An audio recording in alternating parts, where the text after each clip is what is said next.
But first, a few words about the situation in Ukraine itself. Over the course of last night, the Russians launched a very heavy volley of missile attacks across Ukraine. I understand that they attacked more centres and places than they have ever attacked at any period before. Most of the targets seem to have been most of the strikes seem to have been against Ukraine's transportation network, especially its railway network. But it seems that also the internet came down in various places. Power supplies were also interrupted in places like Lviv. And far from the Russian missile offensive against Ukraine slackening, it appears to be intensifying. I make that observation because, of course, it's only a couple of days ago that we were reading more reports. This is the second in a series of reports going all the way back to March that the Russians were running out of missiles and would not be able to keep up the missile offensive against Ukraine. These claims repeatedly get made, and they repeatedly are proved to be untrue. Now, it seems that the primary purpose of these attacks on the Ukrainian railway system is to prevent supplies from the West reaching the Ukrainian military. These supplies, at least some of them, the sort of armoured vehicles and artillery pieces, have realistically to be transported by rail, and closing the railway links in effect prevents these weapon systems being transported in any effective way so that they can seriously reach the front line. I have to say, and I'm going to say this again, what I have seen of this hodgepodge of weapon systems that the West is supplying, howitzers on the part of the United States, light howitzers, by the way, of the sort that are supposed to be used in battle situations, armoured self-propelled artillery on the part of France and one or two other NATO countries, all in penny packets. The US, in fairness, is supplying around 90 howitzers, which is a rather more significant number, but everyone else seems to be supplying only penny packets of weapon systems. None of this, it seems to me, is going to help the Ukrainians in any significant way on the battlefield, even if these systems were to reach the battlefield, which at the moment they're clearly having serious difficulty in doing. What the Ukrainians can manage to filter through to the battlefield are the smaller weapon systems, the Javelin missiles, the Stingers, the Panzerfaust 3s, all of those.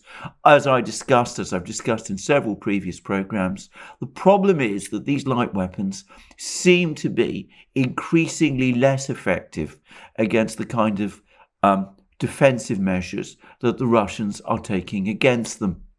And I would have thought that this was a point of concern, but if you actually look at what the underlying supplies are from the West, they still seem to be very much focused on precisely these light weapons that are not achieving a great deal in terms of actual military effectiveness on the battlefields. And here I'm going to say something now about what is actually going on the battlefields, because it seems to me that the situation can be now divided into various sectors within the overall Donbass battle. So in Mariupol, some civilians have now left the factory, but the Ukrainian troops, who are rapidly running out of food and other supplies, are still trapped there and are still resisting calls to surrender. And it seems that whenever they do try and come out into the open air, they get immediately shelled and bombed by the Russian and allied troops that are now in secure control of Mariupol, and one suspects that they're suffering ever greater losses. In the meantime, these attempts by the Ukrainian troops to try to make some kind of demonstration, presumably in the Azov-style works, of the fact that they're still there, what that is doing, as far as I can see, is that it's interfering in the evacuation of the remaining civilians, assuming, of course, that these people actually do want to go, which I'm assuming, given the terrible conditions that they are under, that they presumably do. Anyway, this saga at the Mariupol factory, at the Azovstal factory, as I've said in the past, has long gone past the point when it has any practical value in terms of Ukraine's defense. About 2 weeks ago, one could still say that Ukrainian troops in Mariupol were pinning down large numbers of Russian and allied forces, which were having to invest and gradually clear the city of Ukrainian troops. But it seems to me that this is increasingly less the case. And though obviously there are some Russian troops still in Mariupol, it's also clear that many of the spearheads, the assault forces, are now being reassigned to other fronts, in particular the front near facing these cities, which would potentially sever the links between the city of Zaporozhye, which remains under Ukrainian control, and the remaining groupings of the Ukrainian army opposite Donetsk. Now, this is important because the road between Zaporozhye and Donetsk, despite the fact that it is very much apparently a high-risk road for the Ukrainians to use, nonetheless does remain the one tentative supply line that they have between Zaporozhye and their main grouping opposite Donetsk. And it is that grouping opposite Donetsk where the fighting has been most grueling for the Donbass militia. Ever since there was a missile attack on Donetsk relatively early in the war, in March, the militia in Donetsk has expended or committed heavy forces to try to break the heavily fortified Ukrainian lines opposite Donetsk city. And they've achieved so far only very slow progress against these very heavily fortified lines.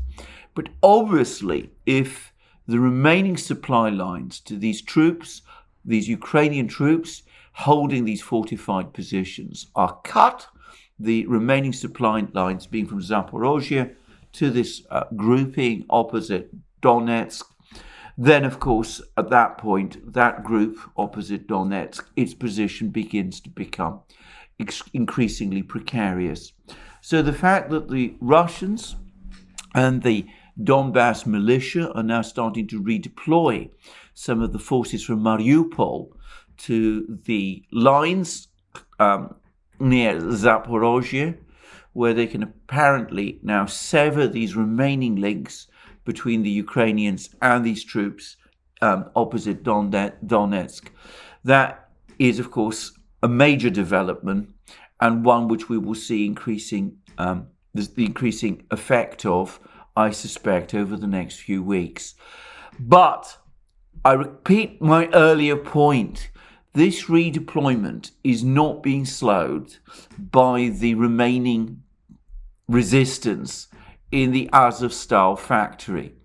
A few weeks ago, one could say that it was, and the difficulty that the Donetsk militia has in breaking through the Ukrainian front lines opposite Donetsk was, to a great extent, the consequence of the determined resistance of the Ukrainian forces in Mariupol, and the fact, incidentally, that I suspect, contrary to the advice of the Russians, the Donbass militia, the Donetsk militia, redeployed forces from Mariupol prematurely to try and attack these frontline positions opposite Donetsk after the missile attack, which slowed the progress of operations to clear Mariupol. So 2 or 3 weeks ago, resistance in Mariupol made sense. It's not doing so anymore. It is only compounding what is becoming an increasingly tragic human tragedy. And I think that this needs to be understood, or ought to be understood, by people in the West, and it's depressing and concerning that it is not. Anyway, further north, we now have perhaps an even more significant encirclement, and this is where I again acknowledge my heavy debt to Jacob Dreisen, whose Dreisen report is an invaluable discussion of the fighting in the sort of more northerly area of the Donbass, the area which the Ukrainians still control. Now, what is happening there is that there is still a Ukrainian force clinging on to the strategically important town of Popasnaya. It's gradually being pushed back from it. The Ukrainians are still trying to hold on to some of the industrial outskirts, the factories on the outskirts of the town of Rubizhnoye. They're being gradually pushed out of those too. That is making the position of the Ukrainian force in Severodonetsk increasingly fragile and precarious. It too risks being completely cut off. And the other major force of the Ukrainian army in Donbass, the part that's now concentrated around Slavyansk and Kramatorsk, which is trying to concentrate itself around Slavyansk and Kramatorsk, is also gradually coming under threat of ever tighter encirclement. It seems that the Russians are now very close to capturing the town of Liman. Something really very extraordinary happened there, because the Ukrainian forces trying to defend Liman apparently blew up a bridge which was intended to slow down the advance of the Russian forces on Slavyansk from Liman. But in doing so, it seems that they may have trapped themselves in Liman. I hope I've understood that correctly. It does seem rather a strange thing to do, but perhaps it's the kind of thing that suggests growing confusion and breakdown, and perhaps disagreements between commanders. Anyway, it does seem that the Russians are continuing to push steadily, remorselessly, at a rate of a few kilometers a day, but nonetheless, it's still progress, gradually, steadily towards the Slavyansk-Kramatorsk conurbation, where perhaps 30,000 Ukrainian troops are concentrated. And the Ukrainians have been trying to slow this advance down.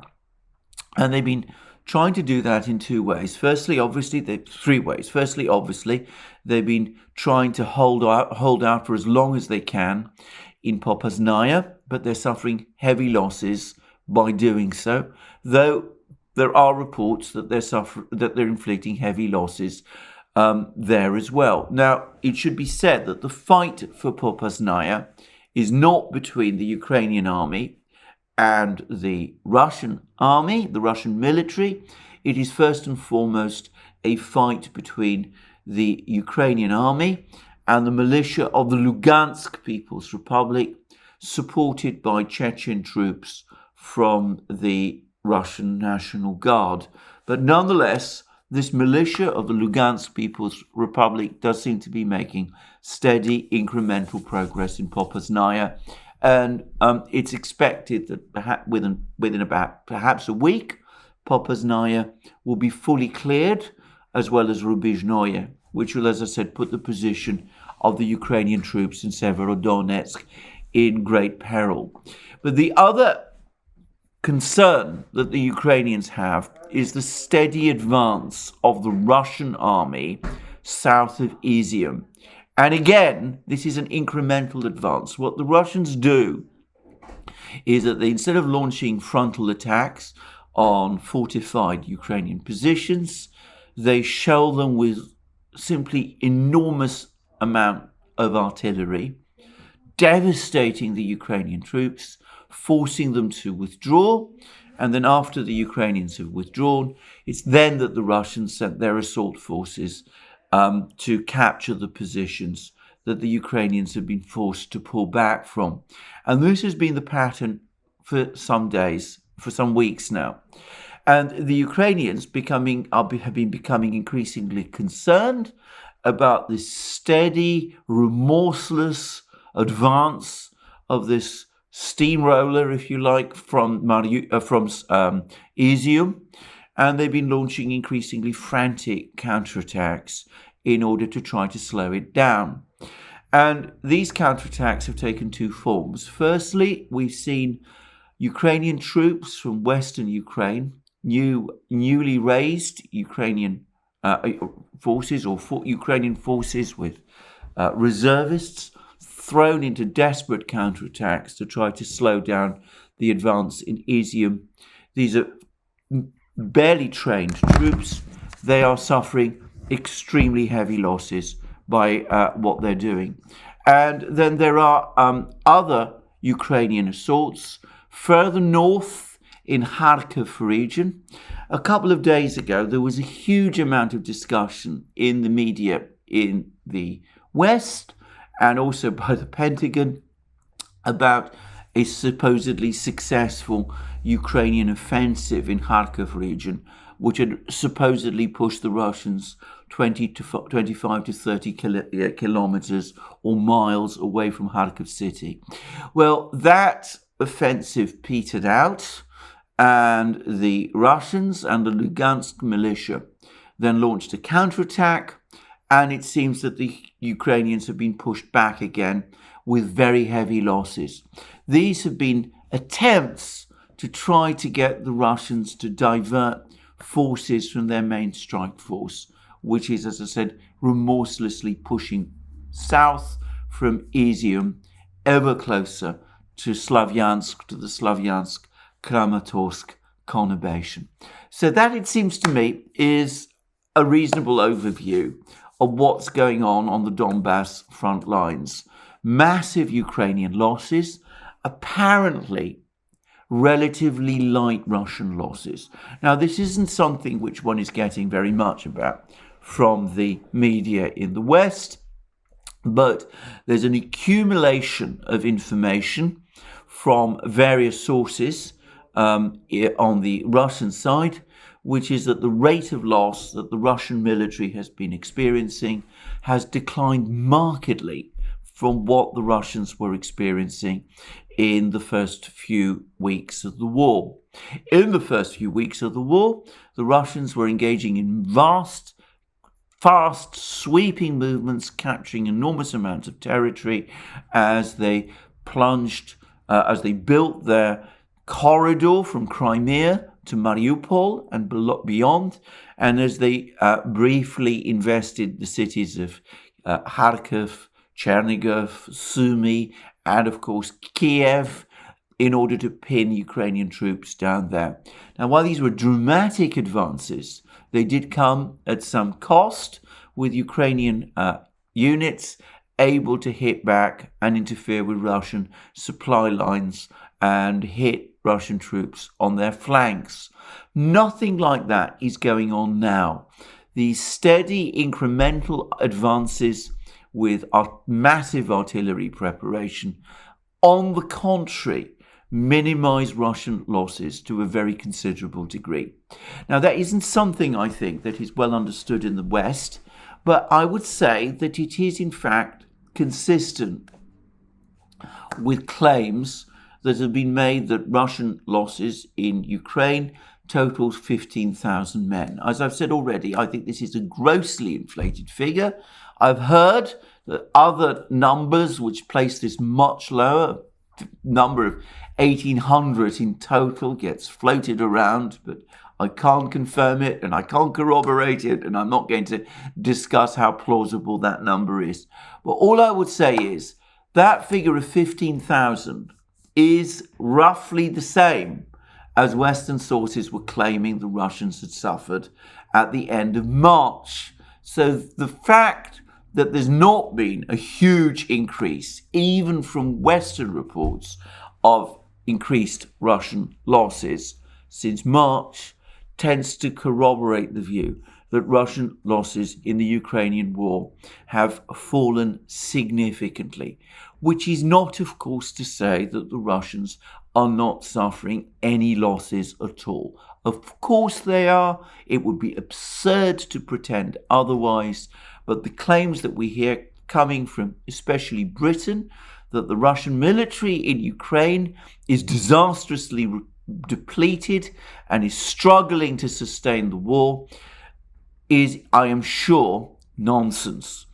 And I would say that someone else, somebody with authority, has confirmed that it is nonsense, because Dmitry Peskov, Putin's spokesman, has now come out and said publicly and openly that these claims floated by people like Ben Wallace, the British Defence Secretary, that because of heavy Russian losses, the Russians, President Putin specifically, are going to declare general mobilization across Russia after the May 9th victory celebrations in order to defeat Ukraine, and would declare war on Ukraine. Well, the Peskov has said that all those claims are total rubbish. And those were his words. So I think that's a pretty strong denial.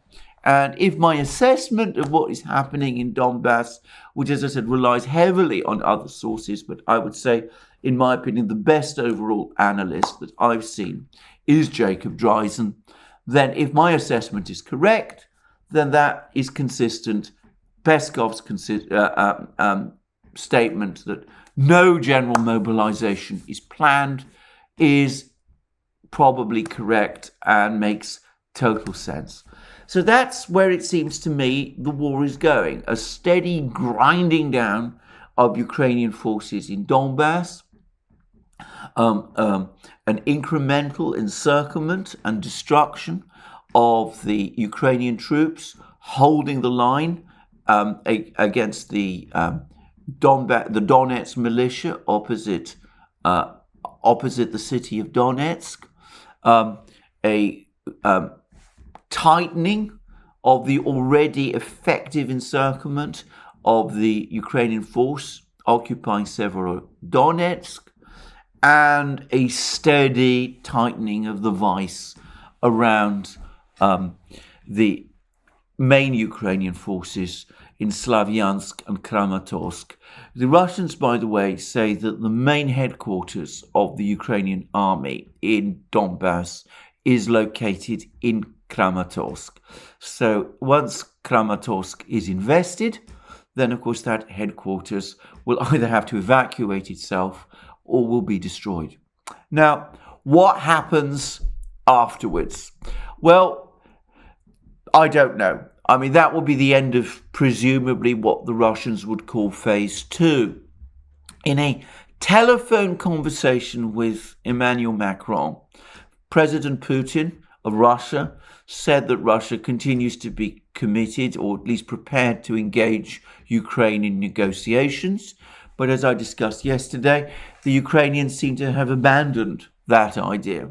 So the destruction of the best parts of the Ukrainian army, which is one in Donbass, will not supposedly end the war.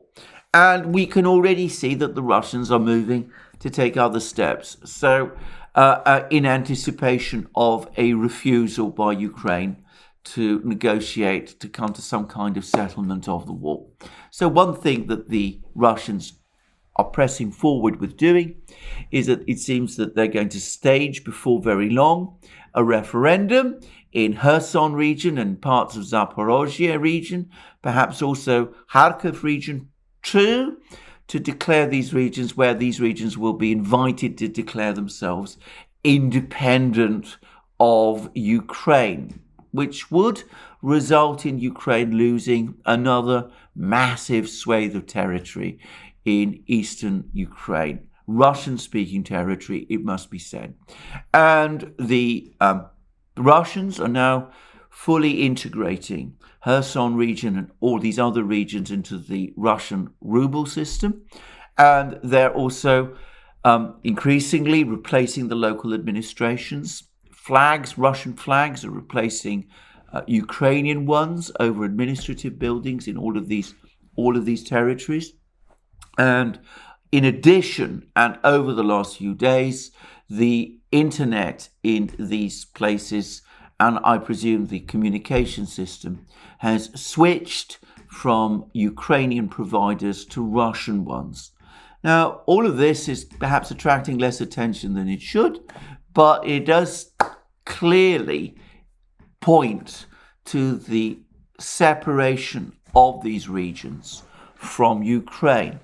I suspect that initially the Russians will persist with the fiction that the secessionist moves in Kherson region and the rest are not being orchestrated directly by them, and that they will deny that they are recognizing the independence of these regions. But nobody, of course, will be fooled. None of this would have happened without the supervision of the Russian political and military authorities. And initially, obviously, it will mean the subdivision of Ukraine into more breakaway republics. But I don't have any doubt that in time, though nobody can say how long that will be, all of these territories will fully integrate into Russia. So that is one step that the Russians are taking, or appear to be taking, in light of Ukraine's apparent determination to go on fighting despite the prospective collapse of its main army, its best army, in Donbass. I'm going to make a further guess.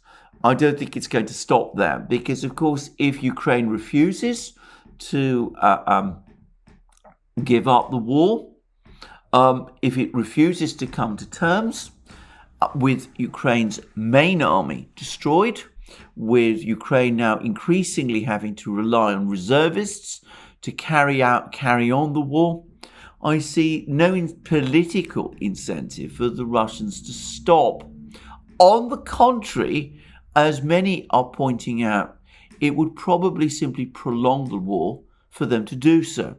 So by their calculus, especially given that the Western powers are now talking about using Ukraine as a proxy war to fight Russia, it seems to me that following a defeat of Ukraine, or at least of Ukrainian army in Donbass, its destruction there, the Russians now have further incentives to advance further westwards.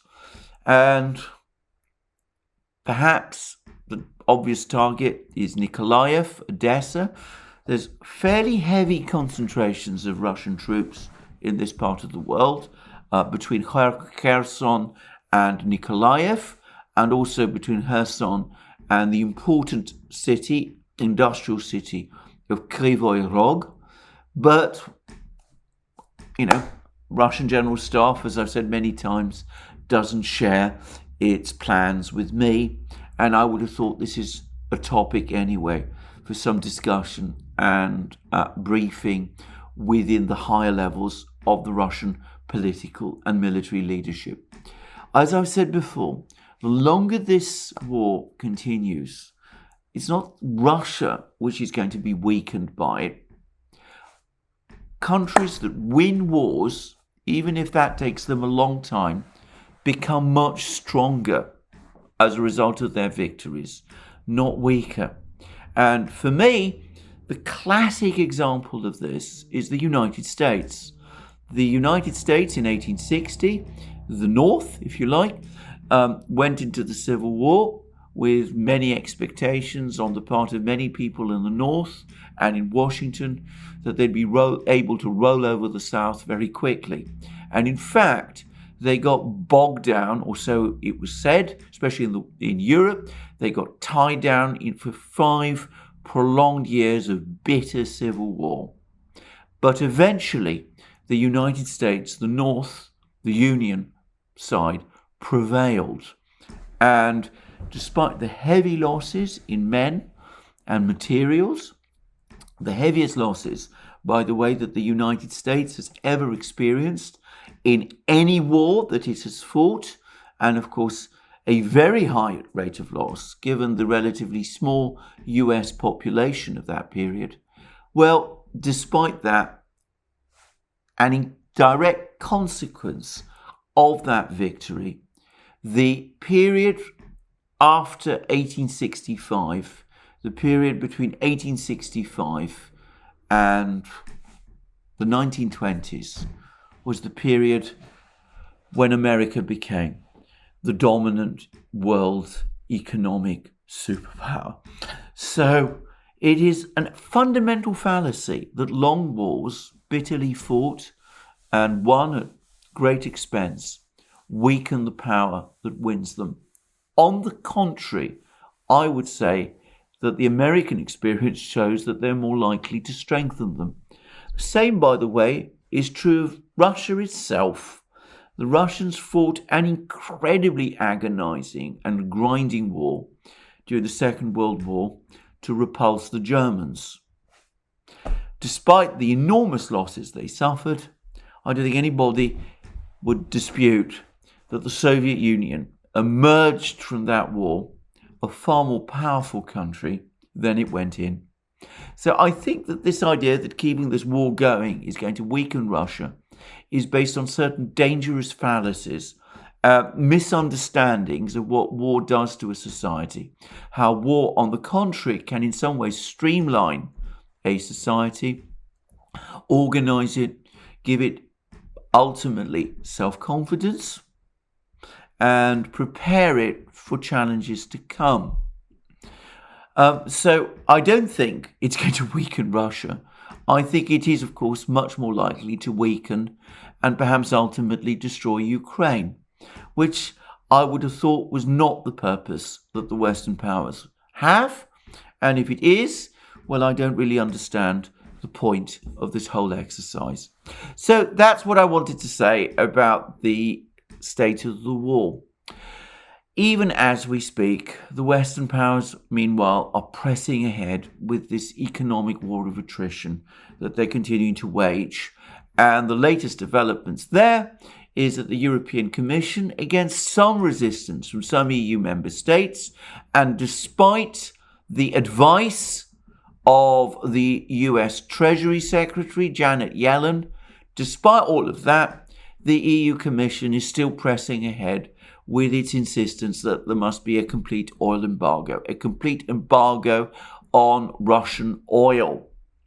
Now, the Financial Times recently provided an interesting graph which provided a fairly good picture of where the Russians get most of their hard currency earnings. And it turned out that when it comes to oil sales, the Russians sell around half their oil to Europe, but half their oil to other places, with China now becoming a major buyer of Russian oil.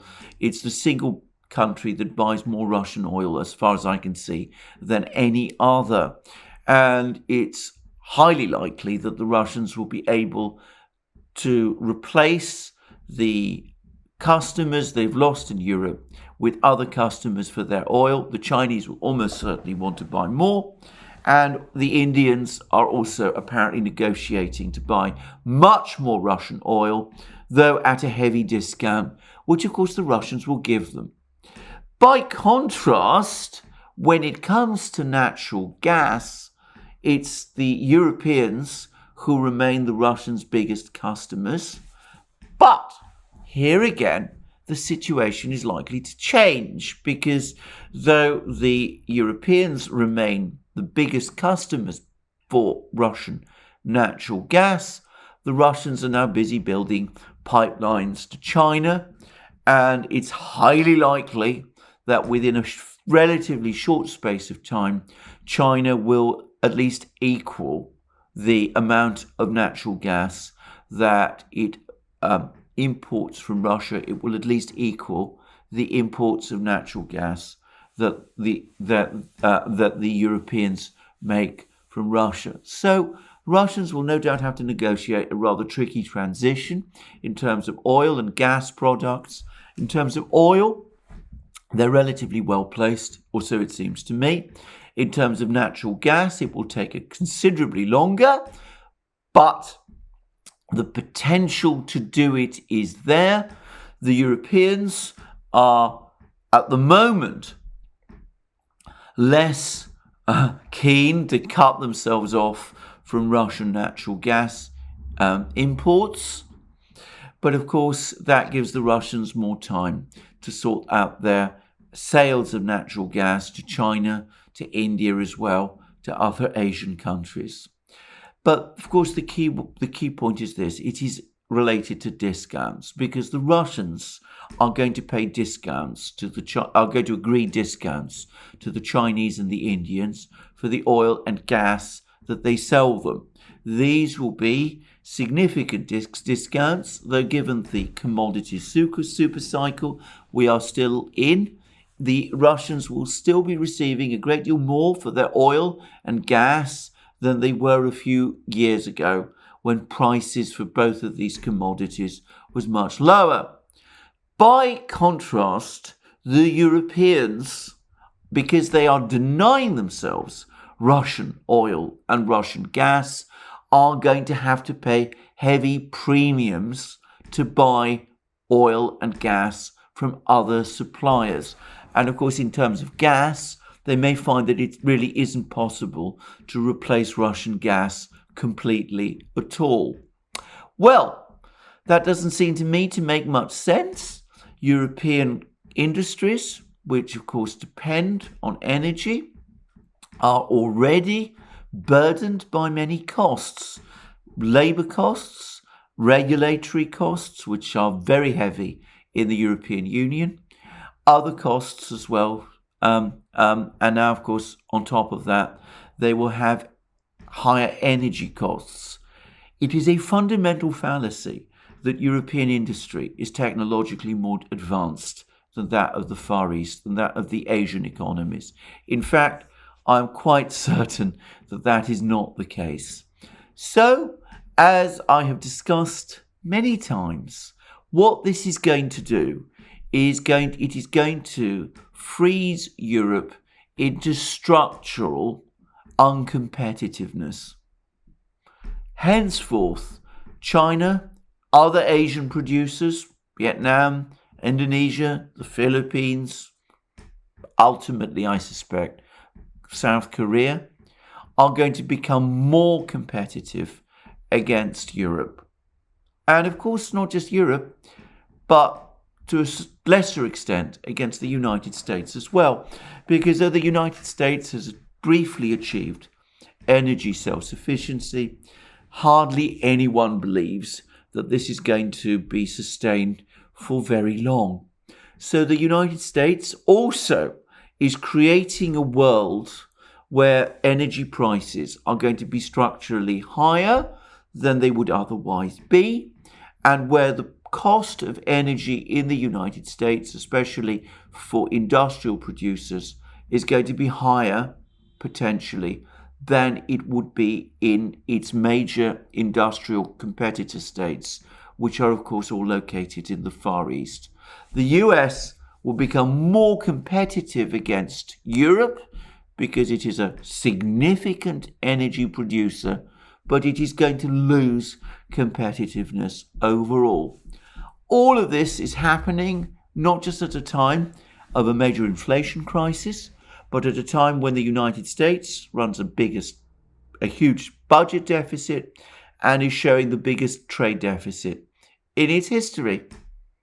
I am entirely unable to understand the logic behind any of this. There's no sign that these sanctions are breaking the Russian economy. They're putting it under some stress. They're causing undoubted falls in living standards there. But then, of course, these are falls in living standards which are probably matched by the falls in living standards that we're going to see in more and more of Europe, and perhaps even to some extent in the US as well. So undoubtedly the Russian economy is going to be stressed, but one can see a way out, even though it will take them time to get there. Where the US and Europe are concerned, much more Europe, obviously, than the US. They are taking steps that are going to ultimately, or so it seems to me, work against their own competitiveness. Yet, listening to Ursula von der Leyen, the EU Commission President, today, it became absolutely clear to me that that is where they are determined to go. I am well aware of the fact that some EU countries, Hungary first and foremost, Slovakia as well, a few others, are apparently resisting this drive towards an oil embargo and eventually the inevitable gas embargo as well. But I have no confidence that these small countries will be able to stop this sanctions bandwagon, given the frenzy, it's the only word I can find for it, with which this bandwagon is being driven. So it seems to me that that is where we're going. And I suspect that we will learn about how this oil embargo has been enacted at some point within the next few days. And before long, when that oil embargo fails to have the effect on the Russian economy that many expect, I suspect the pressure will grow for the gas embargo also. Well, Ursula von der Leyen said that the sanctions that the EU is seeking to impose are sanctions which are intended to have the maximum impact on Russia and the minimal impact on Europe and the rest of the world. As Zero Hedge pointed out, that claim is delusional. It is delusional as shown by what has already been happening over the last few weeks and months in the world economy. So that begs the question, is Ursula von der Leyen delusional? Does she not understand what she is doing? Or does she realize it and not care? Well, I'm not privy to her innermost thoughts, so I'm going to leave that question open. But that doesn't change the fact that delusional is what it is.